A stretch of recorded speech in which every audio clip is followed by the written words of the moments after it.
విజయవాడ దుర్గమ్మకు తెలంగాణ బంగారు బోనం సమర్పణ ఘనంగా జరిగింది. హైదరాబాద్లోని భాగ్యనగర్ శ్రీ మహంకాళి జాతర బోనాల ఉత్సవాల ఉమ్మడి దేవాలయాల ఊరేగింపు కమిటీ బెజవాడ దుర్గమ్మకు బంగారు బోనం సమర్పించింది. ప్రతి ఏటా ఆషాఢ మాసంలో దుర్గమ్మకు బంగారు బోనం సమర్పిస్తోంది కమిటీ. ఇందులో భాగంగానే ఇవాళ బంగారు బోనంతో పాటు వెండి బోనం సారే సమర్పించింది. మేళతాళాలు, కోలాటాలు, బేతాళ నృత్యాలతో బ్రాహ్మణ వీధిలోని జమ్మిదొడ్డి వద్ద నుంచి భారీ ఊరేగింపు జరిగింది. ఊరేగింపులో జోగిని నిషాక్రాంతి బంగారు బోనాన్ని శిరస్సుపై ధరించి నృత్యం చేయటం ఆకట్టుకుంది. సకాలంలో వర్షాలు పడి పాడి పంటలతో తెలుగు రాష్ట్రాలు సమృద్ధిగా ఉండాలని కోరుతూ బోనం సమర్పించింది కమిటీ.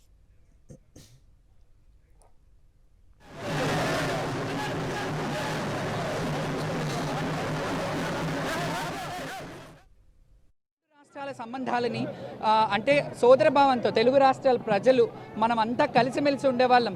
ప్రాంతాలు రాష్ట్రాలు వేరే ఉండొచ్చు, కానీ మన మధ్యలో సోదరభావంతో ఉండాలని ఆలోచనతో వాళ్ళు ఉమ్మడి దేవాలయాల కమిటీ వాళ్ళు అప్పుడు ఉన్న వాళ్ళందరూ కూడా కమిటీ సభ్యులందరూ మాట్లాడుకొని తెలంగాణలోనే కాదు మనం ఆంధ్రాలో కూడా విజయవాడ కనకదుర్గమ్మకి బోనాలు సమర్పించాలి, మన రెండు రాష్ట్రాల సత్సంబంధాలు బాగా ఉండాలంటే, ఇంకా మెరుగుపరచాలంటే ఈ యొక్క వారధిగా మనం ఈ బోనాల కమిటీ వాళ్ళు వారధిగా ఈ ఉత్సవాలు జరపాలని అక్కడి నుంచి మీకు తెలుసు ఎంత వ్యయ ప్రయాసాలతో వాళ్ళందరూ ఇక్కడ ఒక విజన్తో ముందు భావితరాలకు ఈ సంస్కృతిని సాంప్రదాయాలని మనం చూపించాలనే ఒక సంకల్పంతో వాళ్ళు ఇక్కడ చేయడం జరిగింది.